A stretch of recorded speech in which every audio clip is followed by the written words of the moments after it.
안녕하십니까. 시청자를 위한 옴부즈맨 프로그램 YTN 시민데스크입니다. 시청자 여러분들의 의견을 좀 더 가까이서 또 다양하게 듣기 위해 만들고 있습니다. 이번 주 YTN 시민데스크는 지난달 27일에 열린 시청자위원회 소식 전해드리겠습니다. 12월 3일 대개편을 앞두고 YTN 시청자 의원들이 다양한 조언을 해주셨는데요. 함께 들어보시죠.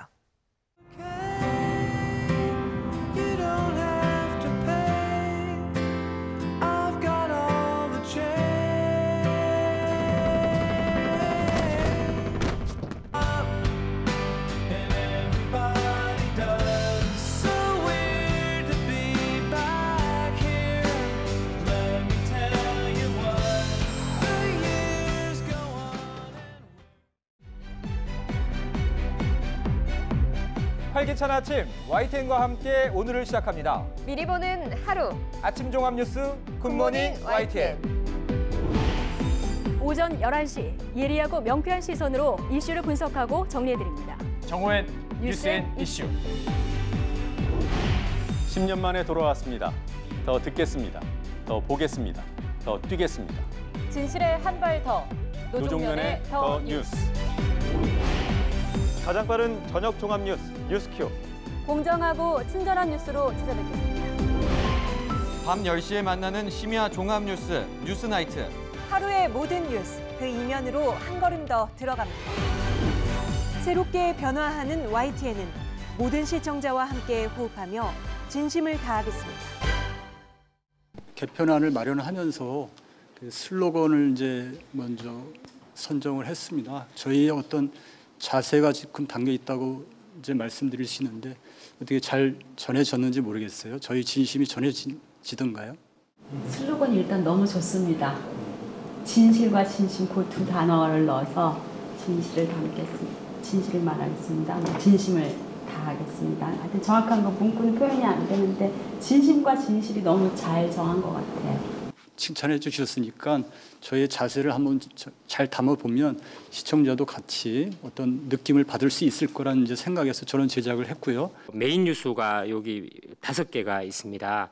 그렇지만 이 중에 맨 위에 있는 오전 11시부터 오후 2시까지 뉴스 앤 이슈, 그리고 세 번째 밤 10시 때부터 자정까지 있는 뉴스 나이트, 그리고 그 바로 밑에 있는 굿모닝 YTN 매일 아침에 하는 거는요. 지금 현재 뉴스와 큰 그 시간대가 변화가 없습니다. 사실 이번 편성 개편의 제일 핵심은 두 번째에 있는 노종면의 더 뉴스 오후 2시부터 5시 요 뉴스 때와 맨 마지막에 있는 뉴스 큐 오후 6시부터 8시 30분까지 저희들 요 두 개 뉴스에 지금 최대한 영향을 집중하고 있습니다. 야심찬 그 YTN의 새 출발의 말씀을 듣고서 상당히 고무적이고 기대가 됩니다. 제가 당부드리고 싶은 것은 국제 뉴스 부분에 있어서의 좀 심도 있는 보도도 좀 강화하는 편이 낫지 않을까. 특히 이제 국제 뉴스 그러다 보면 우리를 둘러싸고 있는 그 외교 정치적인 부분에 초점이 너무 맞춰져 있는데 예를 들면 뭐 미국이라든가 중국이라든가 일본이라든가 유럽 중심의 그런 뉴스 이것 물론 중요하지만 사실은 세계의 흐름이 변화를 감지할 수 있는 것도 우리 시청자들한테 보여줘야 된다고 생각합니다. 특히 우리나라 국민들과 조금 더 피부에 와닿고 생활 속에 밀접하게 돼 있는 뭐 제3세계 특히 이제 동남아 쪽이라든가 이런 쪽의 부분들은 비행기 타고 가면은 뭐 빠르면 2시간 반, 뭐 길면 너댓 시간이면 새로운 나라에 가서 거기에 문화를 즐기고 그것을 소비하고 그러는데 그런 쪽에 가보면 전혀 그 사회를 이해할 수 있는 정보조차도 우리 사회에서 제공되지 않고 있다라는 생각입니다. 그런 면에서 조금 더 보강을 좀 해주셨으면 하는 생각을 갖습니다. 우선 저는 이제 그 삼성 백혈병 피해자 당사자 분들이 무려 23분이나 뭐 시간에 거의 구애받지 않고 진솔한 이야기를 하는 것을 굉장히 감동적으로 봤습니다. 어느 뉴스보다도 먼저 피해자 중심주의를 그 저널리즘하고 접목시켰다. 이 부분은 매우 높게 평가받을 만하고 이것이 YTN의 새로운 변화의 시작이라고 저는 느꼈습니다. 그리고 또 그 뉴스 개편과 관련된 홍보 영상도 사실은 소수자 인권을 배려한 또는 그것을 인식한 변화의 시작이라서 저는 이것도 높게 평가하고 있습니다. 문제는 이것이 아마 지속적으로 뉴스에 계속 담아내기란 어려울 겁니다. 그럼에도 불구하고 YTN이 조금 더 구호에 맞는 진실에 진심을 다해 다가간다라는 것을 보여주는 시금석이 되지 않을까라고 생각하고 있습니다. 다만 조금 아쉬운 점은 이런 것들이 있습니다. 이 중재가 어떤 과정을 거쳐서 몇 년 동안 어떻게 정말 어렵게 성사됐는지를 사실은 삼성이 나와서 같이 얘기해 주면 좋겠지만 삼성은 이제 공개적으로 사과했다는 지점에서 아마 기업으로서 책임을 전 다했을 거라고 생각하고 있습니다. 그렇다면 이 중재를 오랫동안 끌어온 그 당사자인 위원장인 김지영 전 대법관이라든가 또는 참여연대 공동대표인 정강자 대표님 이런 분들을 좀 섭외해서 얼마나 우여곡절이 많았고 한국 사회가 갖고 있는 이 피해자에 대한 오해와 그리고 기업에 대한 어떤 오해 이런 것들을 그 중재자 역할로서 어떻게 바라보고 이것을 매끄럽게 진행했는지를 저는 들어보는 것도 필요하지 않겠나라는 생각이 듭니다. 개편안에서 기타에 있는 그런 데와 인터뷰는 이게 프로그램 속에 코너 형식으로 돼 있어서 따로 편성표에 기재가 안 돼 있는 건가요? 아 예. 근데 보니까 그런 데는 팩트 체크라고 보긴 좀 어렵고 뭐랄까 문제 제기나 이런 경향으로 봐야 될 것 같은데 혹시 팩트 체크를 코너로 마련하거나 따로 프로그램을 짧게라도 편성할 계획은 혹시 없으신지 궁금한데요. 지금 저희들 기본 방침이 각 뉴스 그 메인 뉴스 5개의 팀을 지정하고 그 안에 구성은 그 팀에게 최대한 자율성을 부여해서 하고 있습니다. 그 팀에서 그런 부분을 일부 팀에서 좀 지금 준비하고 있는 것으로 알고 있습니다만은 지금 제가 정확하게 아는 정도는 제가 의도적으로 개입을 하지 않고 있습니다. 요새 아시겠지만은 팩트 체크가 이게 이제 보도의 대세이기 때문에 제가 개편한 편성표에서 보이지 않아서 그냥 여쭤본 거고요. 팩트 체크나 또 얼마 전에 뉴스타파도 업무 협약 맺으셨는데 팩트 체크와 탐사가 앞으로 개편한 프로그램에서 탐사 보도까지 해서 많이 보여줬으면 하는 바람이 있습니다.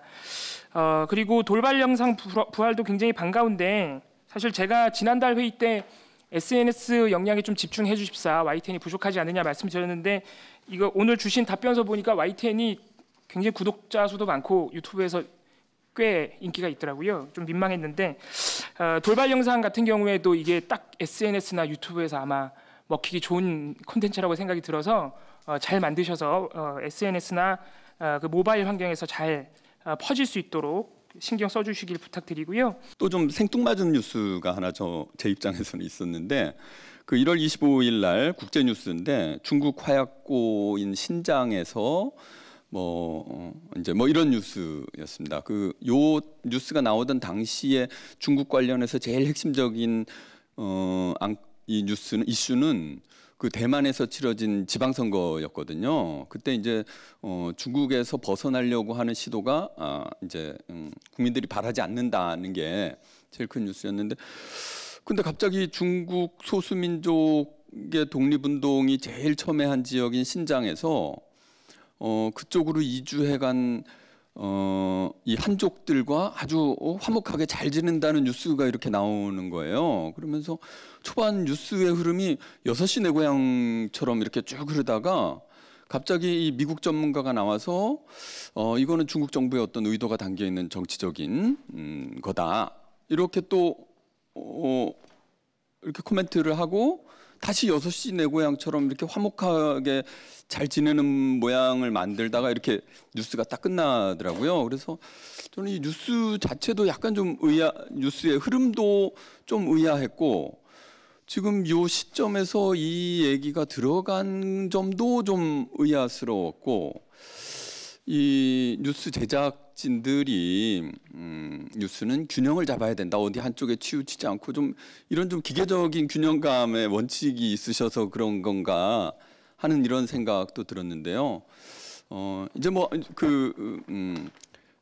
관점을 담는 뉴스가 개혁의 한 방향이기도 하다고 하니까 이런 좀 원칙들은 조금 이렇게 부담을 내려놓으셔도 좋지 않을까 이렇게 생각이 됩니다. 먼저 뉴스에 관해서 보면 뉴스는 속성상 크게 변할 게 없어요. 왜냐하면 그 사건을 보도하다 보니까. 그러다 보니까 많은 시청자들이나 우리 시청자위원회에서 나온 얘기가 똑같은 내용이지만 왜 사진까지 같은 걸 쓰느냐, 좀 다른 각도에서 찍은 사진이라든지 약간의 변화를 주지 않으면 그 한 번 뉴스를 본 사람은 식상하다 하고 다음 뉴스는 그냥 다른 채널로 가버린다. 그래서 어떻게 그 시청자들을 계속 이 뉴스를 보게 만들 것인가, 이런 것도 한 가지 문제이고, 그 다음에 이 시청자 그룹 특성을 좀 분석을 해야 될 것 같아요. 지금 결국 이 프로그램 편성은 이 시청자가 어떤가를 먼저 분석하고 그 시청자들이 뭐를 원하는가, 그거 플러스 하나 보지 않는 시청자를 어떻게 끌어들일까, 이 두 가지를 다 봐야 될 것 같거든요. 그러니까 예를 들면은 이제 어떤 시청자위원께서는 이제 뭐 연애 프로그램이나 뭐 이런 것도 좀 필요하다고 봤지만, 저는 오히려 다 잘하려고 하다가 하나도 못 잡을 수가 있으니까 일단 YTN을 주로 보는 시청자들은 드라마나 뭐 연예나 개그 뭐 이런 거보다는 뉴스나 시사, 교양을 보는 층이고, 연령층도 젊은 층보다는 조금 나이가 중년 이상이라는 이런 거를 고려해서 일단은 그 사람들이 좋아하는 프로그램으로 이제 꾸미는 게 맞고, 아주 선정적인 그런 보도를 저희들이 뭐 이렇게 기대하는 건 아닙니다만은, 그래도 이렇게 그 시청자를 어떤 타겟 계층을 이렇게 좀 더 아이덴티파이를 한다든지 해서 이 파고드는 이제 그런 시도가 좀 있어야 되는 거 아닌가. 근데 그런 점에서 봤을 때 글쎄 뭐 지금 앞에 많은 논의들이 있었겠지만, 이 지난번에도 이제 사장님께서도 말씀해 주셨는데 그 돌발 영상을 부활하는 거에 대해서 너무 좀 내부적으로 너무 많은 기대를 하고 있는 건 아닌가라는 생각을 했었습니다. 뭐 제가 이제 돌발 영상 과거에도 뭐 보면서 뭐 가슴 통쾌한 적도 많았었고, 야 정말 이거 재밌다라는 생각한 적도 사실 있었었는데, 요즘에는 다 이제 그게 미디어들이 그런 류의 뭐 그 어찌 보면 폭로성 같고 어찌 보면 굉장히 좀 선정적인 화면이 나올 수도 있는 그런 거를 다 하고 있단 말이죠. 근데 혹시라도 여기에 너무 많은 기대를 하고 있는 건 아닌가. 또 자칫 잘못하면은 또 하나의 또 선정적이고 어찌 보면은 인권을 약간 제약할 수 있는 저해할 수 있는 그런 류의 또 프로그램으로 또 갈 수도 있겠다는 좀 조심스러운 생각을 하게 됩니다. 그리고 이제 저도 그 최근 와서 이제 YTN을 가급적 많이 보려고 하는데, 지난번에도 잠깐 말씀드린 것처럼 그 국제 뉴스에 대해서 오히려 조금 더 시간을 더 할애하면 어떨까라는 생각을 했고요. 그러니까 뭐 그냥 뉴스 끝무렵쯤에 해가지고 뭐 외신 뭐 보도만 이렇게 쭉 몇 개만 쭈르륵 해서 나가는 게 아니라, 뭐 예를 들어서 뭐 1시간 또는 30분 정도 집중적으로 이번에는 국제 뉴스만 이제 편성을 해서 주요 뉴스들을 쫙 이렇게 지금 현재 뭐 예를 들어서 뭐 지금 미국과 중국의 통상 문제가 어떻게 지금 진행되고 있다든지, 약간의 그 한 토픽마다 시간을 좀 더 할애해가지고 이 국제뉴스 시간 하나 한번 만들어 보면 어떨까라는 생각도 좀 해봤습니다. 제 말씀은 이걸로 간단히 마치겠습니다. 개편안을 딱 보면서 슬로건에서 진실을 전합니다, 진심을 다합니다 이렇게 쓰여져 있는 것을 보고 아, 참 슬로건을 잘 정하셨다라고 생각을 했는데요. 보여주신 영상을 보다 보니까 제가 행간을 읽을 수가 있었어요. 진실을 전합니다. 그냥 단순히 진실을 전하는 것이 아니라 누구에게나 진실을 전하고 싶습니다 라고 하는 것으로 읽혔습니다. 그 수화 방송 또 그렇고요. 그다음에 이제 시청자들의 영상을 따신 것도 청소년들은 어른들의 뉴스라고 생각한다라고 하는 것을 영상에 보여주신 것은 청소년들도 좀 생각하겠다라고 하는 그런 의지의 표현이라고 좀 봤습니다. 그래서 그것을 메인으로 삼아서 이렇게 먼저 보여주시는 것, 메인으로 보여주시는 것은 굉장히 의미가 있고 이제 그런 것이 이렇게 이벤트성으로 그치는 것이 아니라 정말 누구에게나 진실을 전하고 싶다라고 하는 마음이라면 뉴스의 앞이나 뒤에 아주 헤드라인이라고 볼 수 있는 메인 기사 같은 것들은 그런 화면으로 좀 누구나 핵심적인 뉴스는 접할 수 있게 그런 식으로 하시는 것이 또 지금의 작은 아이디어를 발전시키는 그런 방안이 아닐까 그런 생각을 좀 해봤고요. 패널 분들에 대해서 상당히 많은 말씀이 나왔어요. 사실은 저는 일부 그 특정한 패널 분께서 말씀을 하시면 사투리를 써서 바로 채널을 돌립니다. 이제 그런 것들도 좀 감안해 주실 것을 좀 바라고요. 아까 광고 말씀도 좀 나왔는데 그건 모르겠어요. 그 광고 시간을 그 중간에 어느 정도 반영을 해야 이 광고 비용하고 회사 경영에 도움이 되고 실제 운영할 수 있는지 잘 모르겠으나 방송 시간이 상당히 좀 길다. 라고 말씀을 드리는 시청자분들이 상당히 많아요. 저 스스로도 뉴스 재밌게 보다가 아이고 이제 끝났구나, 이제 금방 좀 끝나겠지 하고 있으면 계속 이제 방송하고 있으니까 아이고 안 되겠다, 돌려야겠다 하고 채널을 돌리는 경우도 상당히 많습니다. 이제 그것은 회사 경영과 어떤 어차피 그 분리를 할 수 없는 일이긴 하지만 서로 그 윈윈하는 차원에서 좀 검토가 돼서 계속 채널을 돌리지 않고 붙어놓게 하는 그런 전법이 전략이 좀 필요하지 않겠나 하는 이런 생각을 합니다. 제가 YTN 앞으로 개편이 되면 기존에 했던 것과는 다른 프로그램이라든지 형식으로 진행이 될 테지만 지금까지 제가 YTN 보면서 좀 느꼈던 것이 첫 번째가 이제 패널 말씀 나오셨는데 제가 지난주에도 이렇게 보다가 변호사 패널이 이렇게 나왔는데 사실은 저도 변호사를 하지만 제가 담당하지 않는 사건들은 잘 모르거든요. 근데 변호사님 한 분이 앉으셔가지고 형사, 민사, 뭐 복잡한 행정 절차까지 그냥 이렇게 혼자 다 이렇게 말씀하시는데 보면서 굉장히 전문적인 느낌도 들지 않고 왜 저렇게 패널 구성을 했을까? 그냥 아나운서가 그냥 팩트를 얘기해 주거나 정보를 줘도 되는 내용인데 그냥 그 뉴스 컨셉에서 뭔가 부족한 부분, 전문성을 뭔가 돋보이게 하기 위해서 패널을 그냥 변호사를 넣은 것 같은데 전혀 뭐 이렇게 전문적인 느낌을 주지 않았었거든요. 그래서 효과적이지 않다라는 생각이 들어서 여기 메인 전략 뉴스에서 외부 출연자 적극 섭외가 정말 그렇게 소위 말하는 뭐 변호사라든지 교수라든지 해서 그냥 제너럴한 수준의 발언을 하는 거라면 이런 형태의 섭외는 좀 지양이 됐으면 좋겠다라는 생각이 좀 많이 들었습니다.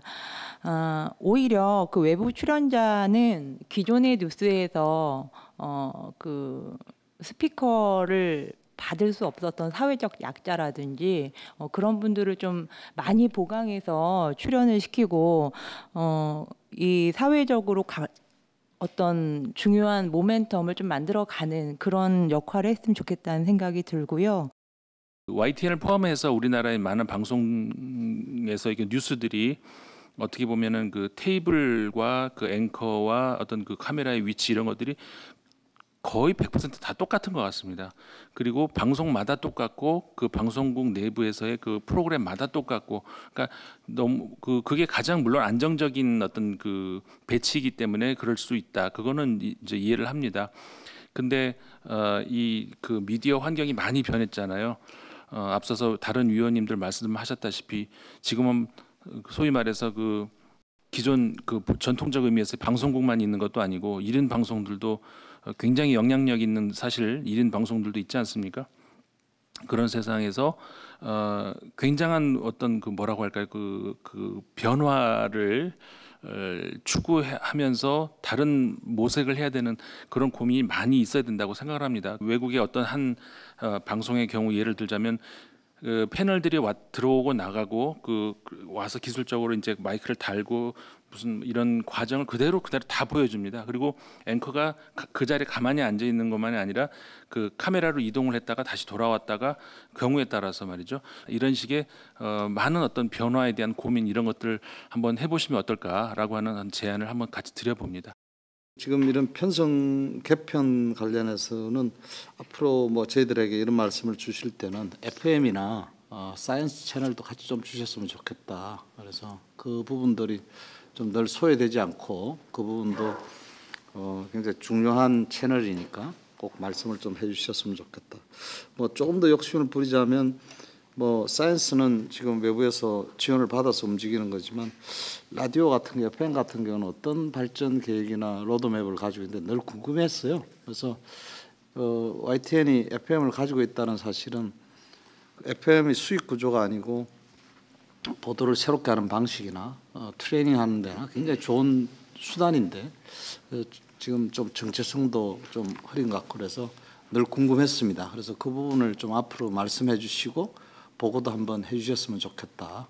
YTN은 PD 직군이 있는 걸로 알고 있습니다. 몇 분이나 계신지는 모르겠는데요. 그분들이 맡고 있는 프로그램이나 그분들의 역할, 그다음에 기자와 PD 간의 사내에서 갖는 노동의 구분이라든지 신분의 구분이라든지 그런 부분도 좀 궁금합니다. 그래서 그분들이 한때 예를 들면 돌발 영상도 PD들이 했던 적도 일부분 있었던 걸로 기억하고 있는데요. 그래서 그런 부분도 좀 알려주시면 고맙겠다라는 생각입니다. 그래서 지금 이게 뭐 개편과 관련해서 어떤 언급도 없어서 꼭 그렇게 부탁을 드리고 싶었습니다. 이상입니다. 오늘 나온 의견들에 대해서 전부 다 답을 해주실 필요는 없고 혹시 이 자리에서 바로 말씀해 주시고 싶으신 게 있으면 사측에서 간단하게 한 말씀씩 해주시면 감사하겠습니다. 여러 가지 좋은 제안을 해주시고 계셔서 저희가 경청해야 되겠다 이런 생각을 했습니다. 아까 처음에 말씀드린 것처럼 그 프로그램의 뉴스에 반영하기 위해서 또 고민을 하겠습니다. 12월 3일 날 달라진 뉴스로 일단 다가가려고 합니다. 지난 10년의 뉴스보다 저는 최근에 여러 가지를 보완해서 10년의 뉴스를 유심히 보셨다면 그 뉴스보다 최근 한두 달 사이에 조금씩 한 걸음씩 달라지고 오려고 노력하고 있다고 제가 이렇게 말씀을 드릴 수가 있을 것 같고요. 달라진 이후에 그래도 마음에 안 드는 거 있으면 또 말씀하시면 또 체크하고 이렇게 하면서 한 발짝씩 더 좋은 뉴스로 이렇게 하겠다고 약속을 드리겠습니다. 2018년 11월 시청자위원회 회의는 이것으로 마치겠습니다. 감사합니다. 네, YTN 보도에 대한 시청자위원들의 진심 어린 의견 잘 들었습니다. 다음 코너는 지상파 DMB 채널인 YTN DMB 프로그램을 평가하는 내가 본 DMB 순서입니다. 이번 주엔 지난 11월 22일에 있었던 YTN DMB 11월 시청자위원회 소식을 전해드리겠습니다.